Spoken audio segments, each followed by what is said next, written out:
بسم اللہ الرحمن الرحیم۔ کافیہ کے پہلے باب مبادیات کے سبق نمبر 2 میں خوش آمدید۔ گزشتہ سبق کے اندر ہم نے الف لام کی 4 قسمیں پڑھی تھی۔ آج کے سبق کے اندر ہم یہ پڑھیں گے کہ الکلمہ میں الف لام کی کون سی قسم ہے۔ تو آج کے سبق کے اندر ہم نے 2 باتیں پڑھنی ہیں، ایک تو یہ کہ الکلمہ میں الف لام کون سا ہے، اور دوسرا ہم نے لفظ کلمہ ہی کی وضاحت پڑھنی ہے۔ دیکھیں، سب سے پہلے الف لام کی 2 قسمیں تھی، ایک تو تھا الف لام اسمی اور دوسرا تھا الف لام حرفی۔ تو الف لام اسمی تو یہ نہیں ہو سکتا، وجہ کیا ہے؟ کیونکہ وہ آپ کو معلوم ہے اسم فاعل اور اسم مفعول پر داخل ہوتا ہے، اور یہاں پر جو کلمہ ہے نہ ہی یہ اسم فاعل ہے نہ ہی یہ اسم مفعول ہے۔ تو پہلی بات تو یہ واضح ہوگی کہ یہاں پر الف لام اسمی نہیں ہے بلکہ الف لام حرفی ہے۔ پھر حرفی کی 2 قسمیں تھی، ایک تو تھا زائد اور دوسرا تھا غیر زائد۔ یہاں پر زائد بھی نہیں ہے، کیونکہ زائد وہ ہوتا ہے جس سے کلام کو اگر حذف کر دیں تو کلام کے معنی میں کسی قسم کی کوئی خرابی اور کوئی خلل پیش نہ آئے۔ یہاں پر ایسا نہیں ہے، کیونکہ کلمہ نکرہ ہے، اگر آپ اس پر الف لام داخل کریں گے تبھی یہ معرفہ بنے گا، اگر آپ اس سے الف لام کو حذف کر دیں گے تو یہ نکرہ بن جائے گا۔ تو معلوم ہوا کہ یہاں پر زائد بھی نہیں ہے بلکہ غیر زائد ہے۔ اب غیر زائد میں 4 قسمیں تھی، یہاں پر کون سا الف لام مراد ہے؟ تو الف لام جنسی بھی مراد لیا جا سکتا ہے۔ تو اس سے مراد کیا ہوگا کہ تمام کلمات نحویہ مراد ہوں گے۔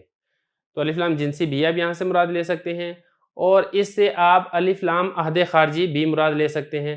تو اس سے مراد کیا ہوگا کہ وہ کلمہ جو کہ نحوی کلمہ ہے، نہ کہ کوئی منطقی اور لغوی کلمہ، وہ مراد نہیں ہے۔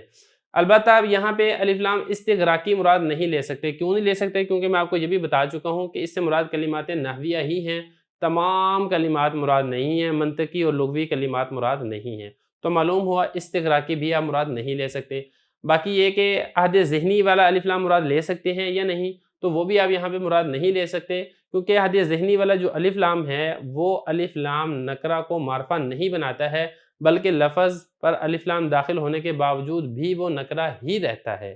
یہاں پر چونکہ ایسا نہیں ہے، کیونکہ میں آپ کو شروع میں بتا چکا ہوں الف لام یہ معرفہ بنانے کے لیے ہے، یہ نکرہ سے معرفہ بنایا گیا ہے اس الف لام کی وجہ سے، لہذا عہد ذہنی بھی مراد نہیں لیا جا سکتا۔ تو خلاصہ یہ ہے کہ اس پہ الف لام یا تو آپ جنسی مراد لے سکتے ہیں، یا پھر آپ عہد خارجی کا مراد لے سکتے ہیں، اور استغراقی اور عہد ذہنی کا مراد نہیں لے سکتے۔ تو پہلی چیز ہم نے کلیئر کر لی، کلمہ میں الف لام کون سا ہے۔ دوسرے نمبر پر ہے لفظ کلمہ کی وضاحت۔ دیکھیں، اس کلمہ کی وضاحت میں ہم نے 3 چیزیں سمجھنی ہیں، ایک تو یہ کہ کلمہ کا لفظ یہ مشتق ہے یا پھر جامد ہے، اور دوسرے نمبر پہ جو کلم ہے یہ جمع ہے یا پھر اسم جنس ہے، اور تیسرے نمبر پہ یہ جو کلمہ کے آخر میں تا ہے یہ تا کون سی ہے۔ یہ 3 چیزیں ہم نے پڑھنی ہیں، جو کہ ہم ایک ایک کر کے پڑھتے ہیں۔ سب سے پہلی بات پہ آتے ہیں، اس میں مشتق ہے جامد، یعنی یہ لفظ کسی سے نکلا ہے یا پھر یہ جامد ہے، نہ یہ خود کسی سے نکلا ہے نہ اس سے آگے کوئی اور لفظ نکلے ہیں۔ تو اس میں بعض علماء تو یہ کہتے ہیں کہ یہ لفظ اس میں مشتق ہے، یہ کلم سے نکلا ہے، اور کلم کا معنی ہوتا ہے زخمی کرنا۔ تو یہاں پر مناسبت کیا ہے دونوں میں؟ کیونکہ جو مشتق اور مشتق منہ ہوتا ہے اس میں کچھ نہ کچھ مناسبت ہوتی ہے، تو لفظی بھی مناسبت ہے کہ دونوں کے الفاظ ایک جیسے ہیں، حروف ایک جیسے ہیں۔ کاف لام میم یہ اس میں بھی یہی ہے، اور الکلمہ میں بھی کاف لام میم ہے۔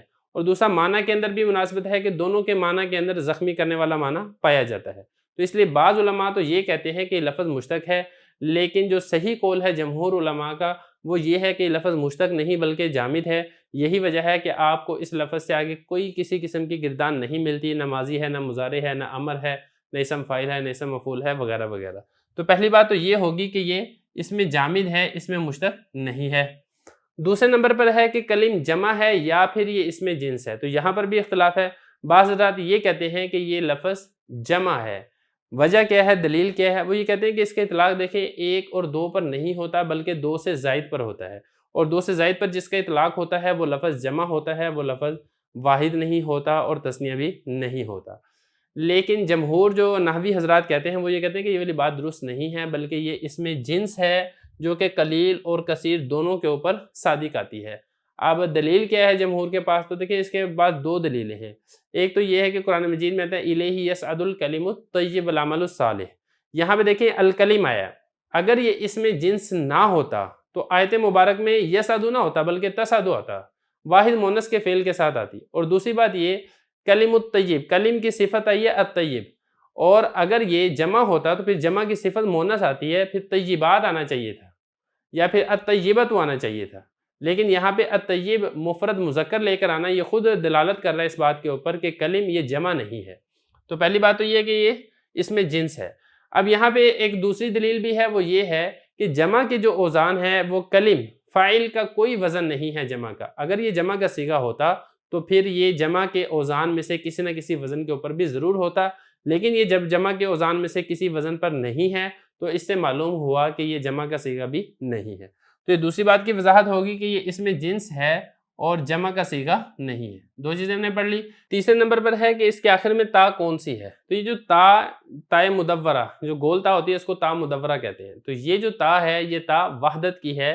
یہ کلم چونکہ اس کا اطلاق قلیل اور کثیر دونوں کے اوپر ہوتا ہے، تو اس تا نے آگے بتا دیا کہ یہاں پہ مراد کثیر کلمات مراد نہیں ہے بلکہ ایک ہی کلمہ مراد ہے۔ تو آج کے سبق کے اندر ہم نے کتنی چیزیں پڑھی؟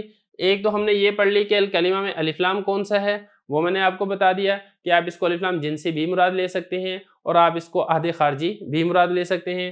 دوسرے ہم نے لفظ کلمہ کی وضاحت پڑھ لی کہ کلمہ یہ جامد ہے، مشتق نہیں ہے، اس میں جنس ہے، جمع کا صیغہ نہیں ہے، اور اس کے آخر میں جو گول تا ہے یہ تائے وحدت کی ہے۔ یہاں تک ہمارا دوسرا سبق بھی مکمل ہو گیا۔